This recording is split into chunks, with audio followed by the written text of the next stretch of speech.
maksiat dan zina. Kita pergi sebagai contoh di Sunwell Lagoon. Kalau kita pergi di mana lagi? Di Sunwell Lagoon, kalau kita pergi di tempat-tempat yang ramai orang bukan Islam. Mereka berpakaian, tengoklah pakaian mereka ada kalanya hanya memakai tiup saja dan juga pakaian dalam sahaja. Maka akan mendatangkan syahwat bagi kita orang Islam yang memandang. Kadang kita tengok orang perempuan juga kalau pergi di taman-taman, pergi di shopping kompleks, pakaian mereka ketat, maka dipandang itu lelaki, maka mendatangkan syahwat. Sekarang lagilah teknologi ni semakin moden. Dengan mata saja buka handphone, kita buka dekat Facebook, ada yang lelaki dan perempuan bercumbu-cumbuan, ada lelaki dan perempuan berpeluk-pelukan, dan ada kalanya mata yang melihat ini ada datang syahwat yang sampai tidak tertahan. Bila tidak tertahan, mulalah berlaku mencari. Tetapi bermulanya daripada mata kita. Sebab tu mata kita kena jaga. Sebab tu Allah sebut dalam Quran, siapa yang dapat jaga mata dia akan diberikan pada nikmat ibadah. Mata kita ni bukan senang nak kontrol. Kalau kita nampak sesuatu yang mendatangkan syahwat, kita lagi suka nak tengok. Sebab itulah berlaku dengan mata tadi, iaitu onani. Onani ini berlaku bila mana seseorang lelaki mengeluarkan air maninya dalam keadaan sendiri menggunakan dengan menggunakan tangan. Begitu juga dengan perempuan. Melakukan sesuatu onani sebab kegairahan itu hadir. Dan disebutkan juga sebab apa? Semua pakai mata. Kalau mata kita tak tengok sesuatu yang gairah, insya-Allah kita tak akan buat benda tu. Tapi bila mana kita tengok sesuatu yang gairah, hati kita ni berbuak-buak nak buat. Cuba tengok tuan-tuan dan puan-puan yang dirahmati Allah. Hari ni kita tengok kes luar nikah saja, anak luar nikah mengambil jumlah anak luar nikah yang terkumpul selama beberapa tahun, hampir puluhan ribu anak yang tidak ada status anak luar nikah. Maka teramat banyak. Berapa ramai yang kena penyakit HIV. Kebanyakan golongan yang terkena penyakit HIV adalah pelajar-pelajar universiti, adalah pelajar-pelajar college. Kenapa? Mereka sedang meningkat dewasa. Syahwat mereka itu tidak terlihat tetapi amat-amat gairah. Kerana bila dewasa ini suka mencuba sesuatu. Waktu hari ini malu si ayah bila mana dapat tahu si anak telah bersama dengan seorang lelaki dapat tanpa ikatan yang sah. Malu si ibu. Sebab tu kata mata ni bahaya. Bila mana melihat sesuatu sedangkan kita tak mampu nak berkahwin. Ada pasangan yang saya jumpa, dia kata, "Ustaz, saya berkahwin bukanlah sebab saya berzina, bukanlah sebab saya kehendak nak berzina, tetapi saya nak berkahwin, tetapi ibu ayah saya tak izinkan berkahwin dengan lelaki pilihan saya, maka saya ambil keputusan untuk melakukan persetubuhan dan kami mengaku pada mak ayah supaya kami dapat melangsungkan perkahwinan dengan segera sebab kami telah bersama." Itu amat-amat salah menggunakan kaedah tersebut. Sebab tu betul, antara matlamat perkahwinan adalah menjaga kemaluan. Tetapi bukanlah semata-mata melaksanakan sesuatu atas matlamat kita. Dia berzina dulu. Supaya apa? Mak ayah diterima nak kahwin dengan lelaki tersebut. Allahu Akbar. Ibu-ibu, ayah-ayah dirahmati Allah. Sebab tu Nabi suka berpesan kepada kita segerakan 3 perkara. Iaitu bila mana anak sudah sampai pada usianya, maka hendaklah baginya kahwin. Kalau orang lelaki ni, insya-Allah. Kalau lewat sikit tak apa. Tapi kalau orang perempuan ni, kebanyakan orang kata hendaklah disegerakan. Dalam 23, 24, 25 tu, kira kita kata apa? Kira jadilah tu. Senang-senang cerita bagi segera. Sebab takut anak perempuan ini mudah tertipu dengan kata-kata. Anak-anak perempuan ini mudah tertipu dengan pujuk rayu lelaki sampai tidak perasan mereka telah mengorbankan maruah diri mereka sebab kehendak syahwat. Sebab tu berbahaya. Sebab tu ada kalanya kita biarkan anak kita duduk asrama, kadang-kadang kita biarkan anak-anak kita duduk di rumah rumah sewa. Bukan kita tak percaya, tetapi inilah realiti. Ramai anak-anak gadis yang duduk di rumah sewa yang tidak diketahui apakah aktivitinya. Bila tidak ada bersama ibu dan ayah mereka, maka di situlah mereka melakukan sesuatu perbuatan yang tak baik. Bahkan saya pernah menjumpai seorang perempuan, ditanyakan, dia ini bermain bersama lelaki yang bekas mak rempit hampir 5 orang pada satu malam. Maka saya kata, tidakkah kamu tahu betapa sedihnya dan ayah kamu sedih kalau tahu perkara tersebut? Adakah kamu duduk dengan ibu dan ayah kamu? Maka dia kata, tidak Ustaz, sebab saya duduk di rumah sewa. Maka saya boleh keluar malam, saya boleh jumpa lelaki tanpa halangan seorang ibu dan juga ayah. Sebab tu kita takut anak kita duduk kat rumah sewa. Bukan kata tak percaya, tetapi kita tak ada masa nak lihatnya. Bukan kita nak queen control, bukan kita tak bagi dia bersosial. Takut inilah yang terjadi. Lebih-lebih lagi di akhir zaman. Iaitu zina daripada mata dipanggil al-lahazat. Yang kedua al-khatarat. Al-khatarat iaitu khayalan-khayalan dalam fikiran. Khayalan-khayalan fikiran macam mana? Terfikir untuk melakukan setubuh. Terfikir kenikmatan memegang benda-benda yang dikatakan sebagai syahwat. Ni antara benda-benda yang mendekatkan kepada perzinaan.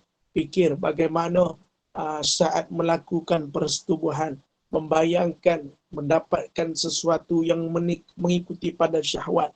Pikiran-pikiran itu akan datang. Bahkan di saat pikiran itu datang, dia mula mencari-cari. Ada sanggup membayar pelacur demi kenapsuannya untuk dipenuhi. Waktu hari ini tengok negara-negara, hatta di Malaysia, hatta di Singapura, hatta juga di Indonesia, penuh dengan pelacur-pelacur. Bukan di Indonesia saja, di Malaysia, tetapi di Jeddah. Jeddah pun ada padanya tempat pelacuran. Itu kepada mereka yang nak syahwat mereka terlepas daripada perkara tersebut. Sebab apa? Membayang-bayangkan dia melakukan perkara tersebut. Bila tak dapat perkara tersebut, mencari-cari lama-kelamaan dengan fikiran yang hayalan-hayalan bersama dengan perempuan bercumbu-cumbuan, lama-kelamaan dia pun mencuba. Bukan mencuba pada anak gadis lain, tetapi dengan pelacur. Lepas tu dikenal dengan anak gadis lain, ajak buat benda yang tak baik. Kerana apa? Hayalan yang bermain di kepalanya. Sampai suatu tahap, kata ulama, dia lihat saja perempuan, dia dah timbul syahwat. Dia tengok saja perempuan lalu depan dia timbul syahwat. Ini dah ternyata satu benda yang amat membebankan, disebutkan sebagai al-khatarat. Sebab itu bahaya kalau ada fikiran-fikiran begini. Sebab apa? Iaitu antaranya yang mempengaruhi anak-anak kita. Sebab melihat sesuatu dan kemudian dia akan berasa hayal. Hayal. Dah rasa hayal. Dan yang ketiga, al-lafazat, iaitu perkataan-perkataan yang diucapkan. Maksudnya apa ibu-ibu? Kita mesej lelaki dan juga perempuan pada masa yang sama. Dengan mesej lelaki perempuan tadi, kita ada mengeluarkan kata-kata yang mendatangkan syahwat. Seperti sayang, kalau boleh rasa nak peluk, kalau boleh rasa nak pegang tangan. Mulalah bercakap sesuatu yang agak lebih intim. Kita kalau nak berkata, nak berwasap dengan seseorang yang bukan mahram, tidak boleh dalam keadaan berintim.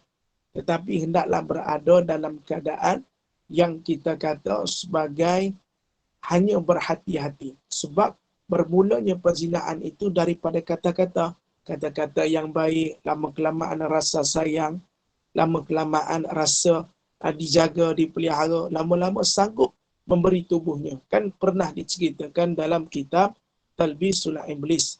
Ada seorang 3 anak saudara ini lelaki dan dia mempunyai seorang anak perempuan, adik perempuan. Maka mereka ini pergi berperang. Ketika mana berperang, dalam kitab tu menceritakan ditinggalkan dengan seorang alim. Orang alim itu yang di rumahnya ada di atas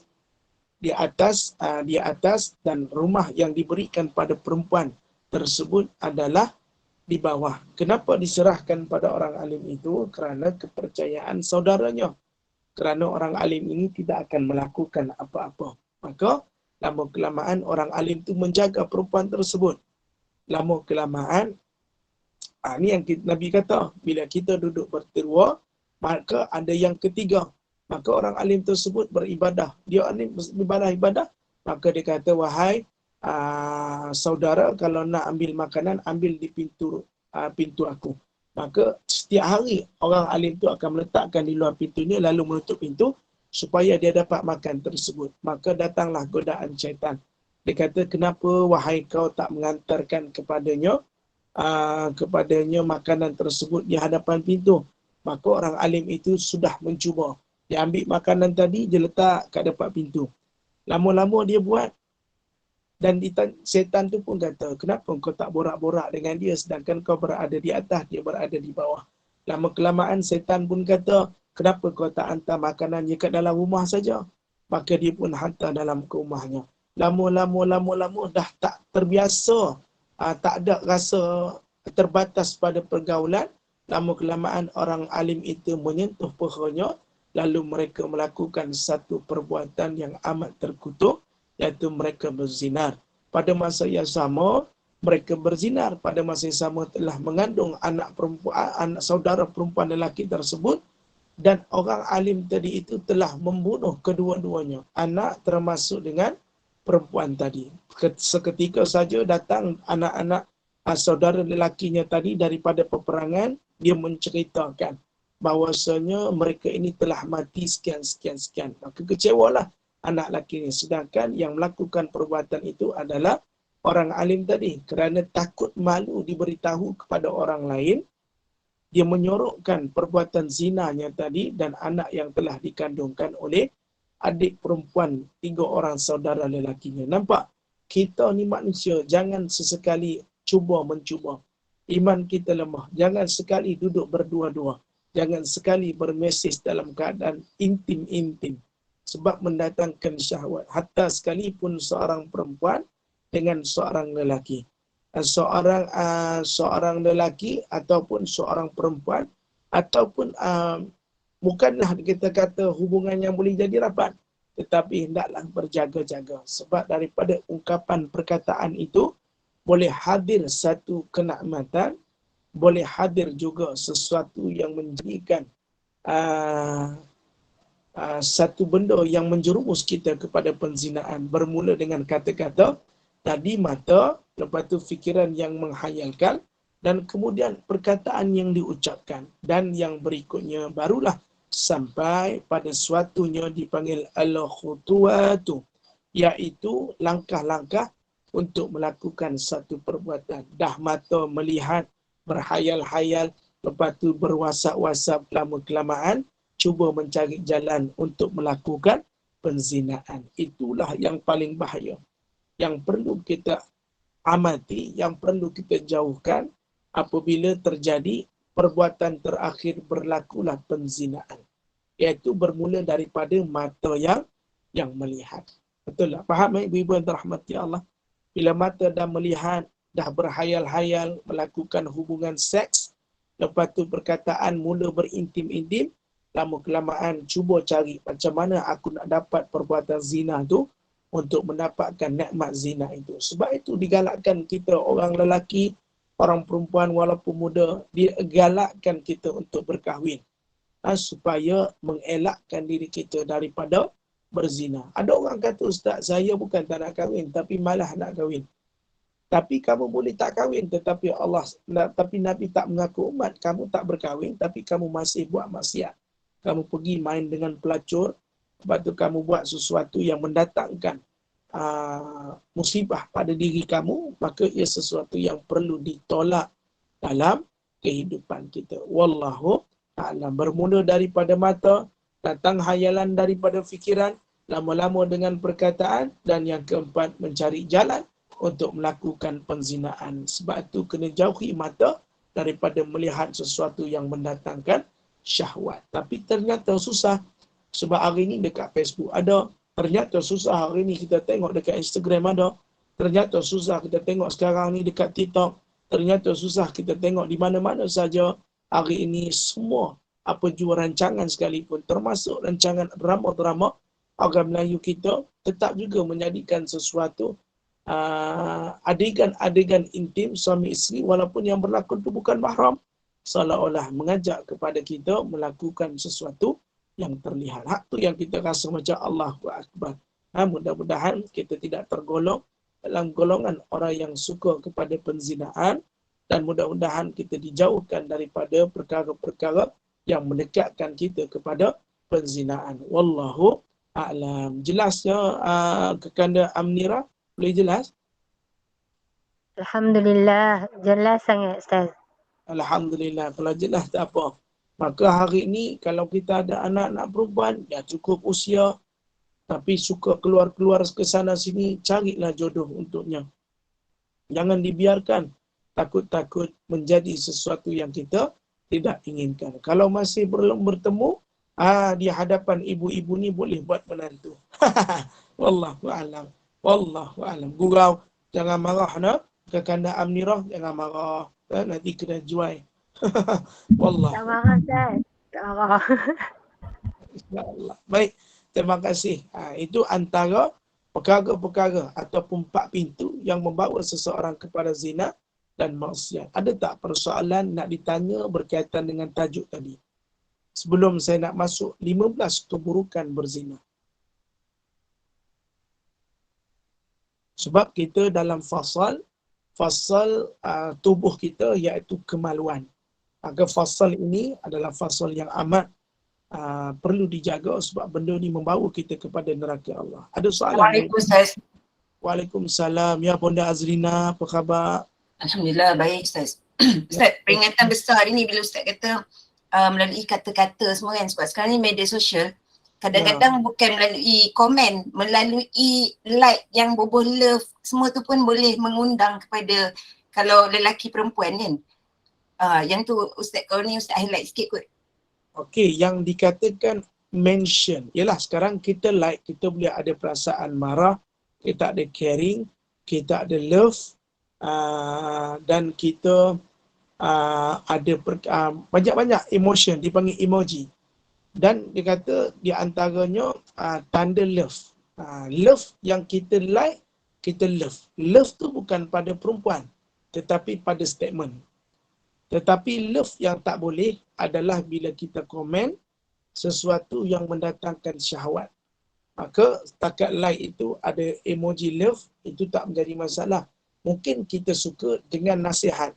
Mungkin kita suka dengan motivasinya. Mungkin kita suka dengan apa yang dilaksanakan. Tetapi kalau kita buat love kepada perempuan yang tak tutup aurat, kita buat love, emoji love kepada orang yang melakukan sesuatu kemungkaran, maka saham dosa itu juga termasuk kepada kita. Kerana apa? Kerana kita menyokong perbuatan tersebut. Faham? Maka kalau Bonda Azina tu kata kita buat love, tengok love tu kita buat atas dasar apa. Kalau atas dasar nasihat atau dasar benda-benda yang dia sampaikan tu baik, maka kita buat love tak ada masalah. Tapi kalau love pada benda-benda yang terbuka, dia mengundang bukan pada maksiat, mengundang menyuruh lagi orang yang masuk gambar seksi tu supaya masuk lagi gambar seksi banyak-banyak. Nanti kau akan dapat banyak love. Syaitan pun duk usik dia. Tengok hari ni kau tunjuk kau punya buah dada, kau tunjuk kau punya punggung, kau tunjuk seksi kau tertongging-tonggong. Semua tu tengok banyak like, orang share, orang komen. Orang semakin suka. Syaitan kata tak apa, nanti kau boleh berubah. Kau buat saja apa-apa, dia kata. Kau tunjuklah punggung kau, buah dada kau, tunjuklah apa kau nak tunjuk.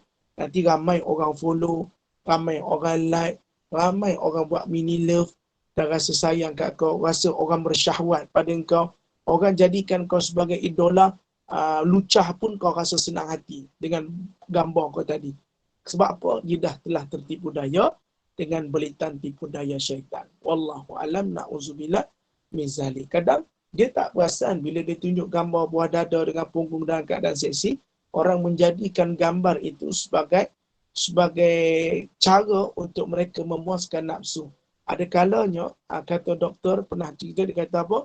Ada seorang lelaki ni hari-hari dia beronani.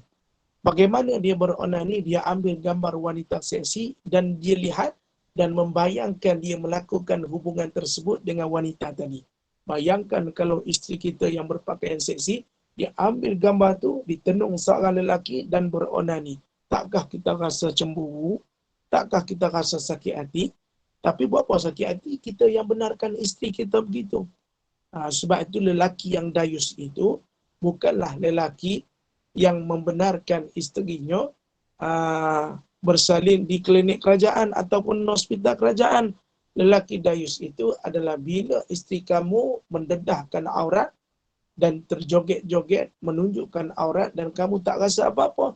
Itu lelaki dayus. Bukan yang seperti mana orang kata dilahirkan di hospital swasta ataupun kerajaan. Kan baru-baru ni ada viral tentang melahirkan bersalin anak sama ada doktor lelaki dan perempuan. Dengar bak ulama fiqh kata, kita ni orang biasa, jangan buat tokok tambah.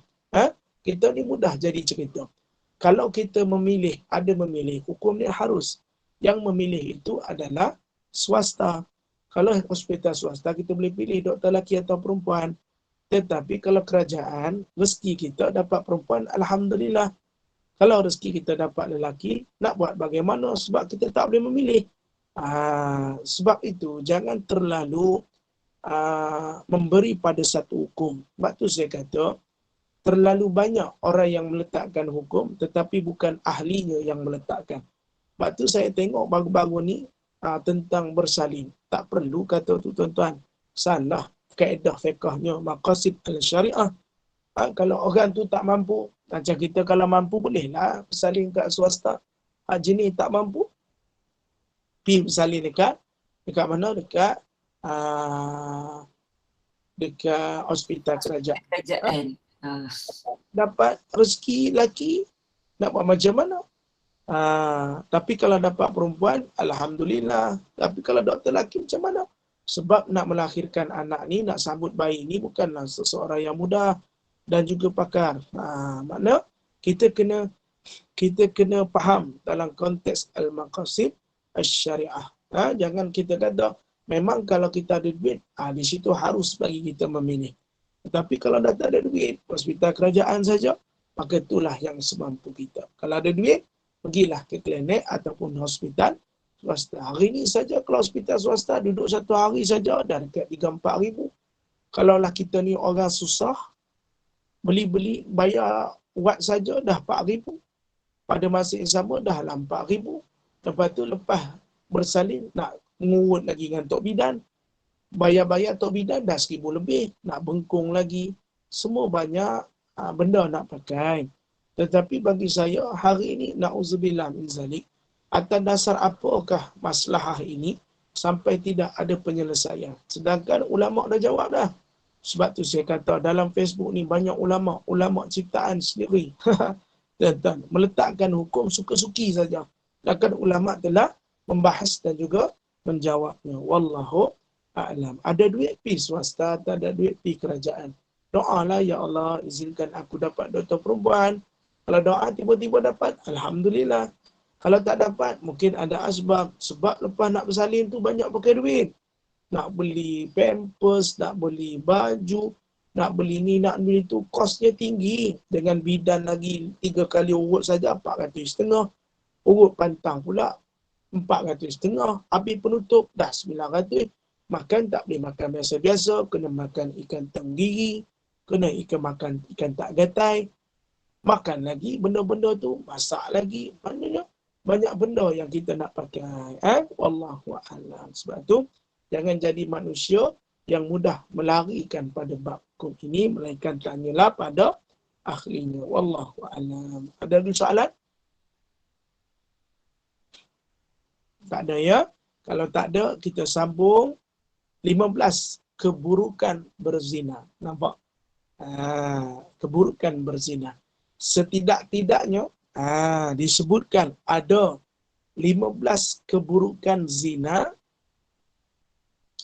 seperti yang disebutkan oleh Imam Az-Zahabi dalam kitabnya Al-Qabair. 15 keburukan. Yang pertama, orang yang melakukan zina yang belum berkahwin disebat sebanyak 100 kali. sebatan, sedangkan bagi yang sudah berkahwin direjam sehingga mati. Nampak? Orang yang dah kahwin kalau dia berzina akan direjam sampai mati. Kalau orang yang belum pernah berkahwin disebab 1 kali, sampailah sebatan 1 kali tu sakit di belakang badan. Bukan sebab macam hospital dekat penjara tu, sebab begini.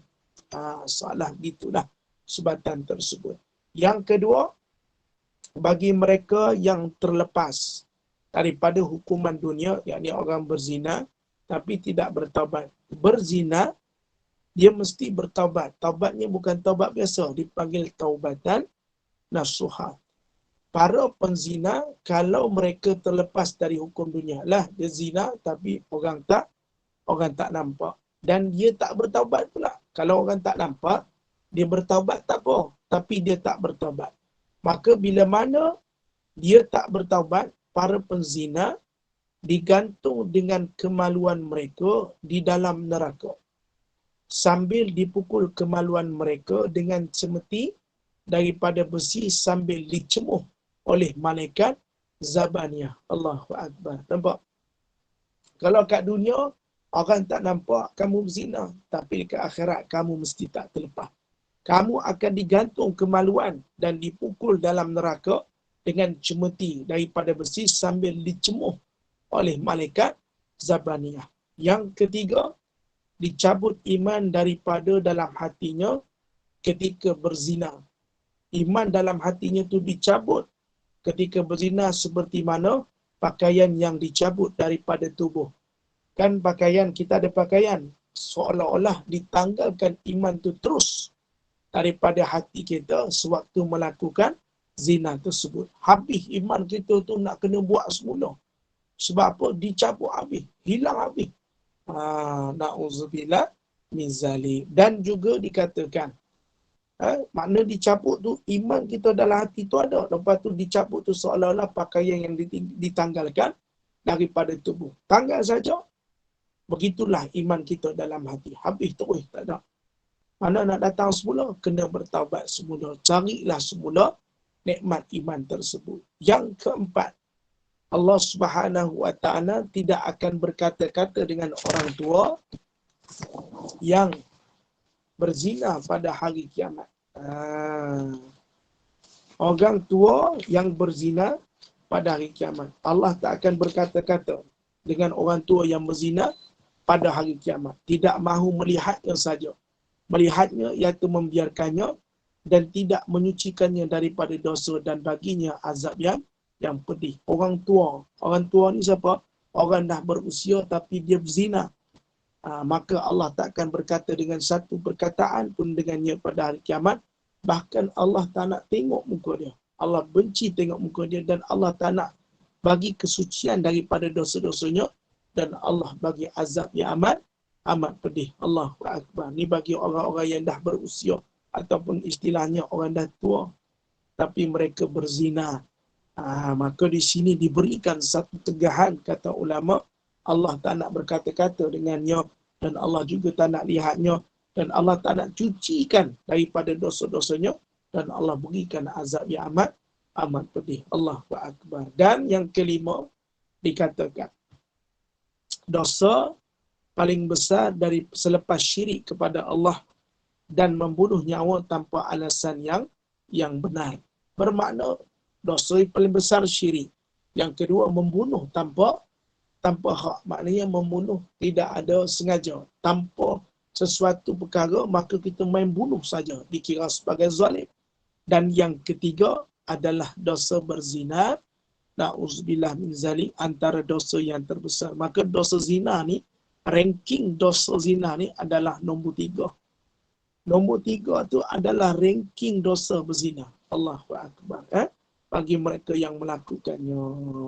Dan juga yang keenam, antara mudaratnya kepada mereka yang melakukan zina, dijadikan bekas seperti ketuhar dalam neraka bagi para penzina, yang sempit bahagian atasnya dan luas bahagian bawahnya. Setiap kali disambar api mereka akan menjerit-jerit kerana panas yang melampau. Na'udzubillah min zalik. Ya Allah, selamatkanlah kami ya Allah daripada azab yang amat pedih. Nampak? Allah bagi betul-betul kepada para penzina. Sebab tu kita kahwinlah. Jangan tak kahwin. Janganlah pergi buat maksiat. Isteri pun sama. Saat suami minta, kena bagi. Kalau tak bagi, takut dia berzina. Bila berzina, inilah masalahnya. Na'udzubillah min zalik. Yang ketujuh, katanya, ulama antara mereka diseksa ataupun keburukan bagi penzina, kemaluan mereka akan berbau sangat busuk hingga menyeksa para penghuni ahli neraka. Baunya tu bukan bau biasa, amat-amat busuk. Kalau kita sesuatu bau yang busuk, mesti berulat, berkulat dan juga seperti mana bangkai. Tapi baunya kemaluan tu di neraka kelak boleh menyeksa para penghuni ahli neraka. Bau dia saja dah menyeksa penghuni neraka. Na'udzubillah min zalik. Allahu Akbar. Dan yang ke-8, di antara disebutkan ulama, iblis berbangga dengan para tenteranya yang berjaya menarik manusia melakukan zina hingga menganugerahkan mahkota istimewa kepada mereka. Ni iblis bagi pada tenteranya, baguslah korang semua ni. Dengar arahan aku iblis, hari ni korang semua dah tolong aku. Sesatkan anak Adam supaya anak Adam ni suka berzina, suka mereka ni melakukan zina. Korang ni bagus. Dibagikan pula pangkat mahkota kepada iblis punya geng-geng ni. Kerana apa? Kerana mereka berjaya menipu daya anak Adam sampai mereka melakukan zina. Hari ini kita berzina, kita rasa kita seronok, tetapi iblis bertepuk tangan kerana berjaya menyesatkan kita. Iblis ni memang tanggungjawab dia. Besok dekat akhirat, kita duduk dengan dia. Dia kata, kenapa kau pergi ikut aku? Siapa suruh kau ikut aku? Sekarang terimalah apa yang kau buat. Iblis pun tak ambil tahu pasal kita. Siapa suruh kita bodoh pergi ikut dia buat apa? Hari ni, kata iblis, baru hang sedar. Hak inilah yang berlaku setelah kau mengikuti aku. Allahu Akbar. Tuan-tuan dan puan-puan rahmati Allah. Dan di saat itu, tuan-tuan, mendapat 3 keburukan di dunia. Yang pertama, dihilangkan seri wajahnya. Dekat dunia, dia dapat 3 keburukan. Kata ulama, hilang seri wajahnya. Wajahnya tak ada nur. Muka saya ada nur ke? Bunda Amnira ke kanan ni ada nur. Nampaknya ada nur kat belakang Ustaz tu. Warna putih. Ada nur Ada sikit ya. insya-Allah Ustaz. Ya, terima kasih. Mungkin Bonda Nur tak ada hari ni. Kalau ada Bonda Nur, sentiasa ada Nur. Ada, Bonda Nur ada. Baru masuk. Ajar. Bonda Nur di KL. Oh, di KL ya Bonda. Weh, kita pergi kena asam pedas London. Okey, maka dihilangkan seri muka. Orang tengok muka kita keruk saja. Tak berseri-seri. Ahli ibadah ni kan, mukanya terpancar dengan nur. Wajahnya berseri-seri. Senyumannya amat manis. Tapi orang zina ni, nur pun ditarik. Rasa menyampah kita tengok. Yang kedua, dipendekkan umurnya. Na'udzubillah. Nak pendek umur, zina lah kita. Allah pendekkan umur kita. Balasan bagi mereka ke atas dunia. Dipendekkan usianya. Dan berkekalan dalam kefakiran. Miskin yang amat-amat asbab daripada penzinaan tersebut. Allahu Akbar. Dan yang ke-10, asbab daripada zinar, memperolehi tadi dekat dunia, dekat akhirat pun ada disebutkan ulama, iaitu yang pertama, kemurkaan Allah. Nescaya mesti dapat. Sebab kamu berzina tapi kamu tak bertaubat, kamu dapat murka Allah Subhanahu wa ta'ala, penghisapan atau perhitungan amal yang buruk, dan juga azab dalam neraka Allah Subhanahu wa ta'ala. Kan sebelum ni kita ada belajar tentang fasal mulut, yang mana Rasulullah tanyakan pada para sahabat, manakah lagi besar dosa daripada mengumpat dan zina? Manakah lebih besar, iaitu mengumpat, sebab ada berkaitan dengan manusia. Zinar itu hanya dengan Allah. Maka kalau kita berzina, minta ampun kepada Allah, kecuali kita merogol. Merogol antaranya dosa kita dengan manusia. Kalau kita nak bertaubat, kita kena jumpa orang yang kita rogol tadi dan mohon keampunan asbab perbuatan hina tadi. Jelas. Tapi kalau kita buat suka sama suka, dua-dua kena taubat saja kepada Allah. Kalau orang lain tak tahu. Kalau orang lain tahu, buruklah hidup kita selama-lamanya. Dan juga yang ke-11, disebutkan, dijadikan sebatang sungai dalam neraka yang mengalirkan nanah dan muntah dari kemaluan orang yang berzina yang menjadi minuman para peminum arak. Allahu Akbar. Tuan-tuan. Dan yang ke-12, dijadikan bagi mereka sebuah lembah di dalam neraka yang dalamnya ada ular dan kalajengking sebesar bagal. Bagal ni apa? Bagal apa? Keldai ke apa? Keldai lah kot kan? Kan? Bagal. Besar bagal. Disediakan baginya satu lembah dalam neraka yang dalamnya ada ular dan kalajengking sebesar bagal yang memiliki 70 duri yang berbisa yang menyengat para penzina selama 1000 tahun sehingga terlerai dagingnya. Allahu Akbar. Sangat-sangat dahsyat bagi mereka yang berzina tak sempat bertaubat. Yang ke-13, dijadikan azab kubur baginya seperti azab separuh umat. Allahu Akbar. Dan ke-14, diharamkan syurga buat orang yang berzinar sedangkan dia tahu perbuatan itu dilarang. Dia berzina juga, tapi sedangkan dia tahu benda itu tak betul, salah, tapi dia berzina. Haram baginya masuk ke dalam syurga. Dan yang ke-15, apakah azabnya?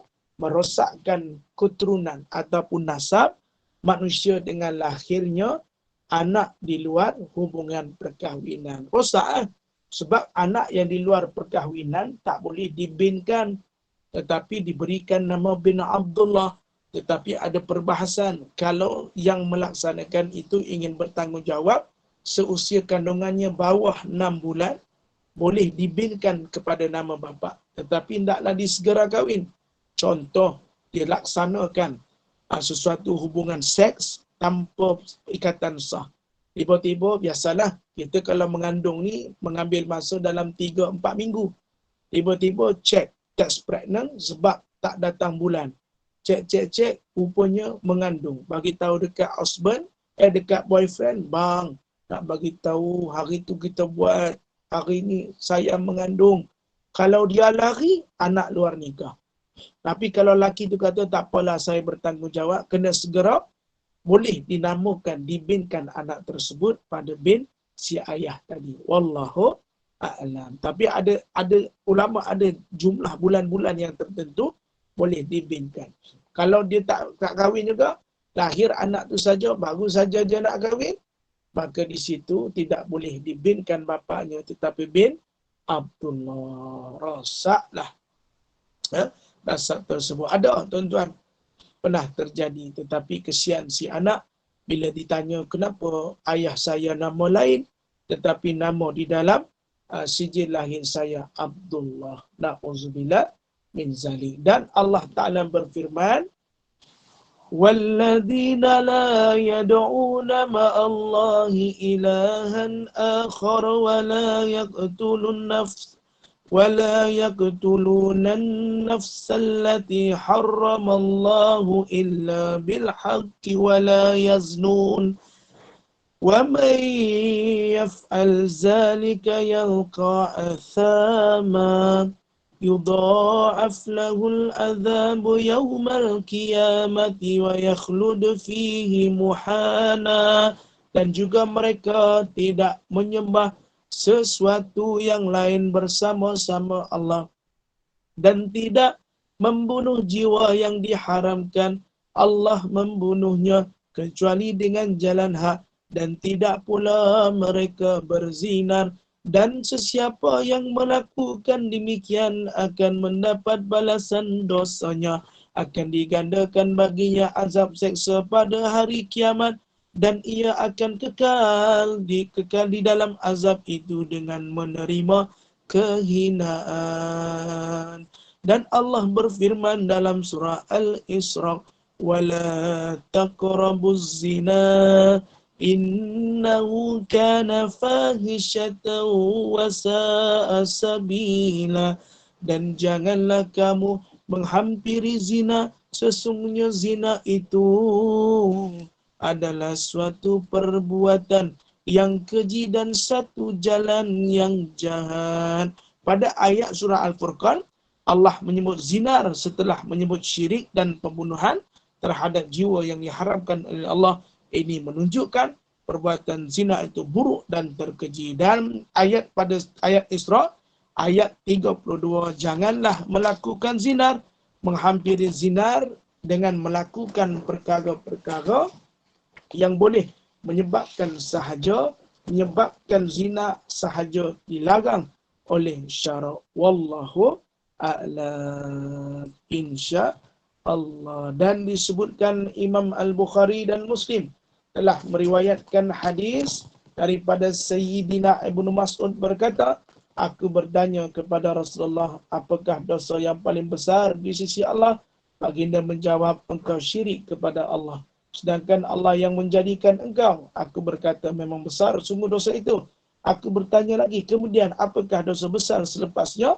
Baginda menjawab, engkau membunuh anakmu kerana bimbang dia makan bersamamu kerana takut miskin. Bunuh anak, takut anak tadi menjadikan dia miskin. Aku bertanya lagi, kemudian apakah dosa besar selepasnya? Baginda menjawab, engkau berzina dengan perempuan yang hampir dengan rumahmu, iaitu jiranmu sendiri. Allahu Akbar. Na'udzubillah min zalik. Dan disebutkan juga tentang nota kaki 141 tu, ibu-ibu boleh baca nota kaki tu tentang sahabat Abdullah bin Mas'ud. Dan juga nota kaki 142 adalah perkara-perkara yang menyebabkan kefakiran. Kita sambung pada pertemuan yang akan datang. Wallahu a'lam. Saya rasa sekadar itu dulu. Kekanda Amira Suhana dan semula kepada Ada sesiapa yang nak bertanya, silakan sebelum kita tutup majlis. Assalamualaikum Ustaz. Tapak ni tak nampak pun. Ustaz punya pun tak nampak juga. Mak Wan ada pun. Ya Allah. Ya Mak Wan. Apa Mak Wan? Baik, Alhamdulillah. Syukur pada Allah. Baru Ya, lepas cucu double booster hari ni bangun. Semalam terbaring demam. Mak Wan ambil booster apa? Double kita kan lepas booster kita ambil lagi satu booster lagi kan. Oh, Mak Wan tak ambil. Yang double. Kita lepas cucuk 3 kali tu kita cucuk booster. Lepas cucuk booster tu cucuk lagi booster. Oh, saya dah 8 kali dah, Mak Wan. Itu booster tu jadi master tu. Ya, Mak Wan. Ada apa, Mak Wan? Okay. Ini kadang-kadang kita terbaca dalam surat khabar kan.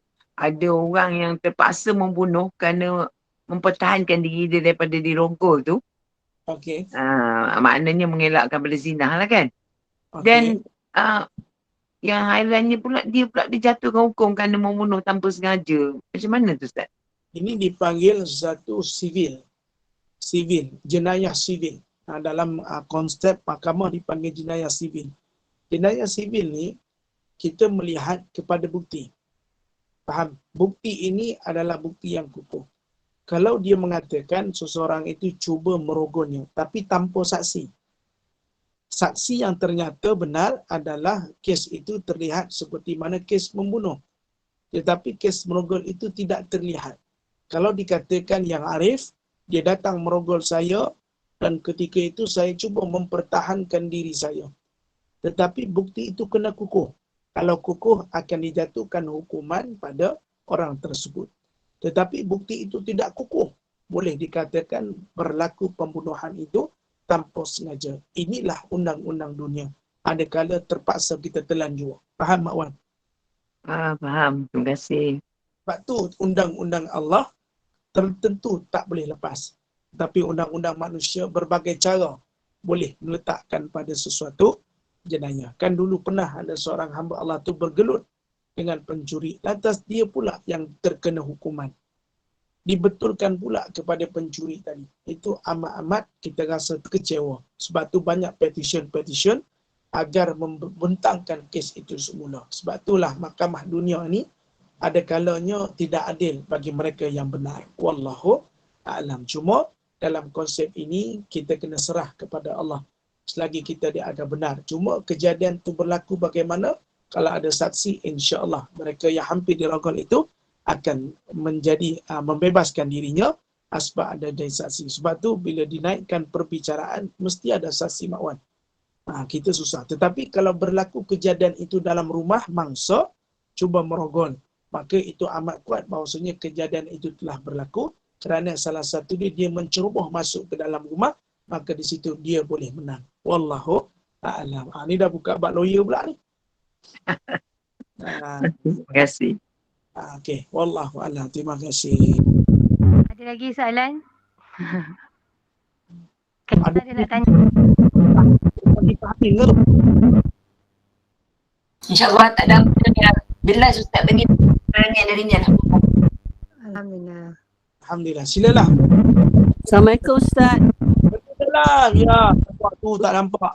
Ustaz Ya, nak tanyakan Ustaz, apa ni bila seseorang tu berzina, lepas tu dia mengandung yang macam Ustaz cakap tadi kan, 3 bulan ke ataupun 6 bulan yang dibentikan kepada bapa kepada Abdullah tu Ustaz? Dia lupa, tetapi ada sebahagian pendapat ulama. Kena buka balik kitab tu.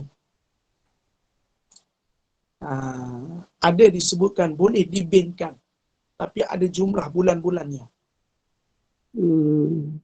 Kalau Saya lupa.